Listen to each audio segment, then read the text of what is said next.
একদম না, বের করবেন না, একদম সাংবাদিক বের করবেন না আপনারা, বের করার মতো রাইট আপনাদের নাই। না ভাইয়া, একদম না, আসুক ভাইয়া। আমার 2 বছরের বাচ্চা, আমি কি দাম দিব? 2 বছর মাত্র, জন্মদিনটা গেছে।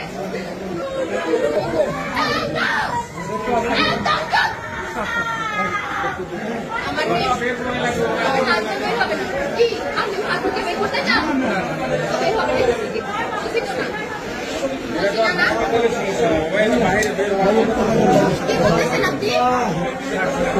আপনার মেয়ে আছেন আমার বয়সের, আমার 22 বছর বয়স মাত্র।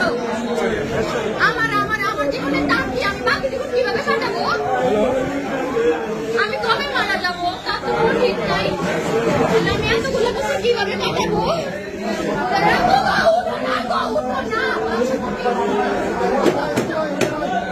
আমি বিধবা, আমার কি বিধবা হওয়ার বয়স হয়েছে বলেন? আমার মাত্র 22 বছর। কিভাবে আমাদের সাথে তুমি রাত্রে ঘুমাইবা না? বলো না, নোজারা ঘুমতে ঘুমতে তোমার পেটে বসে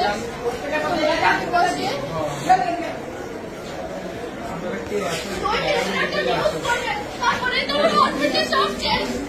শুধু একটা হেডলাইনে লেখা থাকবে অমুক মারা গেছে, ওলা করে গেছে।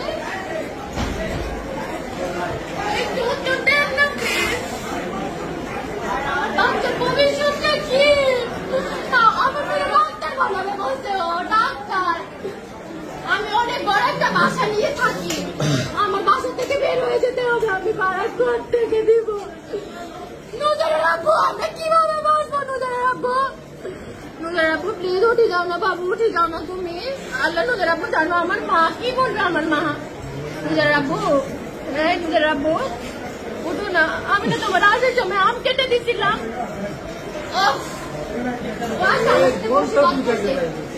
আল্লাহ, আমি মানি না আমার হাজবেন্ড মারা গেছে, আমি মানি না। কোথায় ছাত্ররা কই? ছাত্ররা কই? কোথায় ছাত্ররা? আর প্রধানমন্ত্রী কই? উনি কখন মানবে বিচার? ওদের ইয়ে কখন মানবে? উনি কজন মারা গেলে? উঠো, তুমি ছাড়া আমাদের কেউ নাই, বিশ্বাস করো। আমরা এই দেশ ছেড়ে চলে যাবো, তুমি উঠো। নিজেরা রাখবো, উঠে যাও না। নিজেরা কতজন গেছে নিজেরা, তুমি বাড়তে যাও না। নিজেরা কতজন বেঁচে গেছে, তুমি কিচ্ছু